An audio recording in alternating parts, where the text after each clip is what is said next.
Well, good morning, everyone. It's Marcus, and I am chatting in my jungle room. I am heading over to the UK today, where I'm thrilled because I'm speaking to a legend in the music and arts and entertainment industry. It is, of course, John Steele. John is from the Animals. John, hey, how are you? I'm fine, Marcus. Nice to be talking to you. How are Nice. you? Good, thank you. Nice to be chatting to you. Like we said, it's early in the morning over here in Adelaide. It's late in the evening there for you. So we're drinking two different kinds of beverages, aren't we? We are. I've got a glass of wine here, and cheers. Cheers to you. Hey, excitedly, the reason why we are chatting today is because the Animals are about to do another tour of Australia. And it's got a few dates there. I mean, you guys are going to be exhausted by the time you go back home. It kicks off the 23rd of October, which is not far away, and runs right until the 22nd of November. So pretty much a whole month of shows going Absolutely.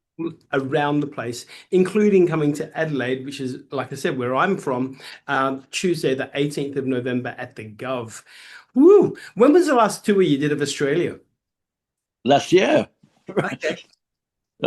pretty much around the same time, and I've got to tell you, the Gov is one of our favourite venues anywhere. We Oh, love we love playing the Gov, it's such a great place. isn't it? Because I mean, you have been touring Australia for quite a long time now. What is it about Australia that keeps you coming back for more? Oh, it's a good vibe. Everybody's friendly. The hospitality is really good. The venues, the hotels, the food, the wine.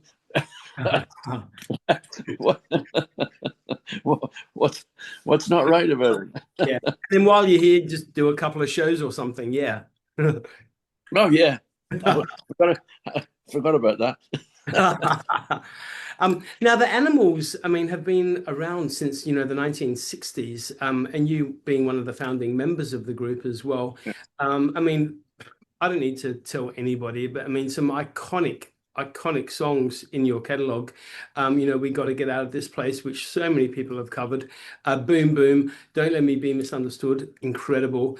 It's My Life, and the incredible, iconic, the legendary House of the Rising Sun. Wow. Um, how does it feel having these, massive songs that, are still known these days, all these decades later, people still play, people still resonate with. How does it feel having these songs in your catalog? Oh, it feels absolutely great. Anytime anybody asks me why the band still draws crowds, still, it's not the original band, but I'm the only original member. But the guys in the band love the music. They play it in the spirit of the original Animals, and the songs are what sells the whole show because um, there's something about them that I call it grown-up music. Uh, and it kind of appeals to every generation because everybody can identify somehow with "Don't Let Me Be Misunderstood" or "It's My Life." No, we got to get out of this place. They kind of it resonates with any generation. So we get a good crowd. We get a good mix. Writing a song like House of the Rising Sun, when you completed it, when you wrote it, when you recorded it, at what point did you think, hey, hang on a minute, we've got something big here? Wow. Well, I mean, writing it was a traditional. It's a very, very old. Nobody knows its origin. It's an old, probably Irish or Scottish folk song. As far as anybody could make out. Um, but we had to kind of tailor it a little bit because the original lyrics were a bit too raunchy to get on the radio in those days. But the first time we realized that there was something special about it was on our very first proper theatre tour. We were we were signed up with the Don Arden agency, who was bringing Chuck Berry over to the UK for the first time ever, and he had a fully booked tour with several other acts, including Carl Perkins, who wrote Blue Suede Shoes. Wow, and we were signed up to be one of the acts on the band on the tour, and Chaz Chander, the original bass player, who became the manager and producer of Jimi Hendrix and Slade.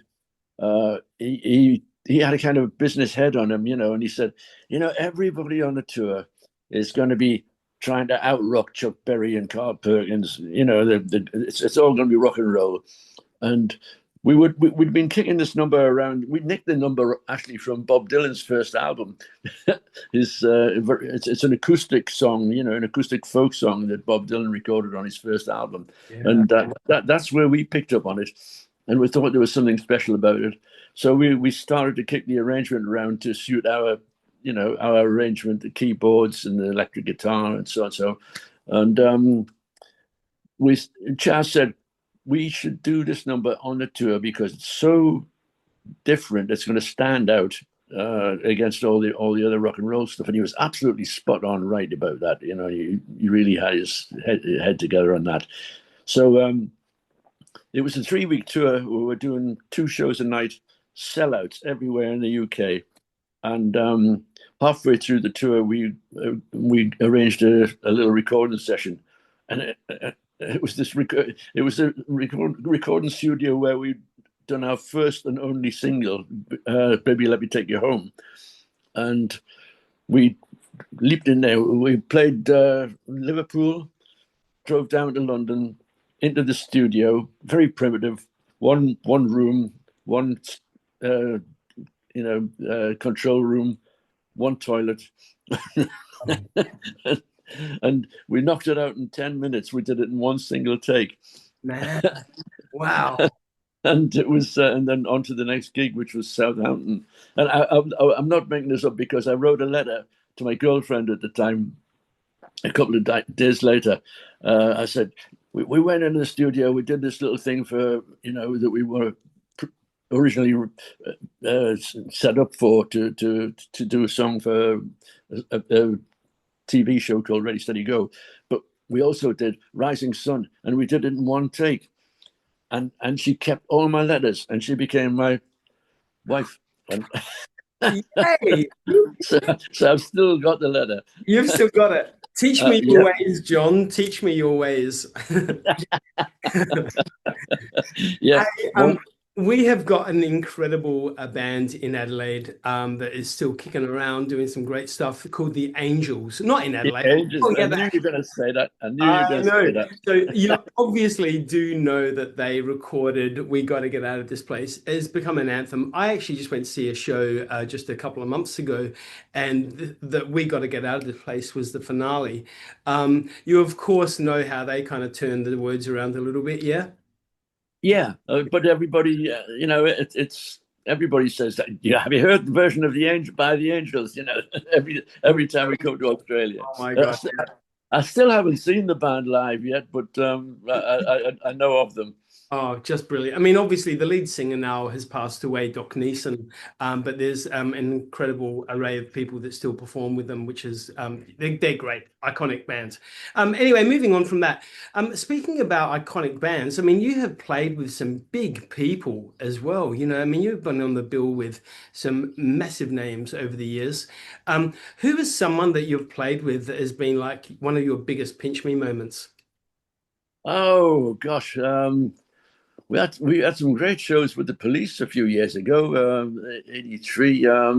Steve Cropper, we did 2 or 3 shows with Steve. Steve was the guitarist with Booker T and the MGs, who recorded some of the best soul records ever made on Stax Records. Yeah.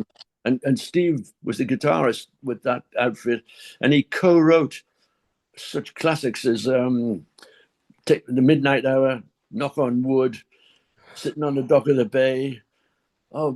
6, 3, 4, 5, 7, 8, 9. I mean, he co-wrote all those songs with those guys, and we got to play them with him on tour. We do our spot, and then we'll bring Steve on and do all the Stax soul songs, and that was great. We did 2 or 3 tours with him, and a lot of fun. You just had to keep Steve away from the bottle because he loved to talk. I like it, John. Hey, I mean, obviously, you've been in this industry for such, all these gorgeous decades that you've experienced. What is one thing that you've realized in the music industry that has changed for the better, since the 1960s? How's the music Oh, industry become better? well, for the artists, for the performers, it's become better because everybody's become much more money savvy. Yep. Uh, I mean, we guys from my generation, we were so green. We were cleaned out. We were taken to the cleaners and ripped off royally. But Yep. the next generation and so on have become much more savvy about looking after the money. Yeah, yeah, yeah. And speaking about, the current days, who is somebody, that's a drummer in, bands kicking about now that you really admire that are doing some really good work? Boy, oh boy, this is a bit difficult for me because I'm really old school, and I can't pretend to try to keep up with what's going on now because there's so much different stuff going on. Yeah. Um, it's difficult. I've always been a jazz aficionado since I was early teens, so most of my idols are brilliant jazz players from years ago, and most of them sadly no longer with us. So, but people like Elvin Jones and Oh, Jimmy Cobb and people like that, Miles Davis and Don Coltrane Quartet and those kind of outfits. They're still the guys. I think, well, they're proper drummers. I'm just, I'm just I'm just pretending.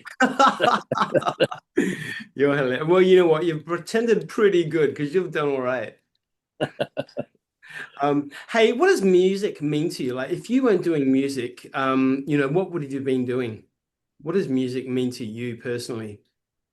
Oh, it's been my whole life for as long as since I was in my early teens. Uh, I had the first time I heard jazz, I thought, wow, that that does something for me. And then very quickly after that, in the middle of the '50s, rock and roll came in, Yep.